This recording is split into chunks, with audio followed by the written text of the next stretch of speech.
S'il n'y avait pas le classement de la forêt de haies, ici on a l'exemple même d'un lotissement qui a été construit dans les années 1980 sur l'emplacement de la forêt. Et peut-être que dans l'avenir, certains auraient eu l'idée de l'étendre. On voit la forêt juste à la limite, là, derrière moi.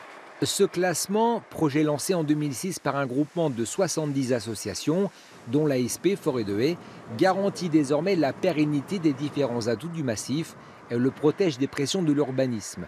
Ces pressions étaient déjà dénoncées par l'ASP en 1972. À l'origine, cette partie-là de la forêt qui s'appelle le Bois Madame était convoitée par le village de Marron pour construire un lotissement. Et donc l'association a commencé à se créer en se disant que c'était quand même dommage de venir construire un lotissement là, mais également aussi parce que malheureusement la forêt était une poubelle aussi, tout servait aussi un petit peu de décharge sauvage. Avec ses 12 000 hectares, le massif de Haies devient la 3e forêt de protection classée en France.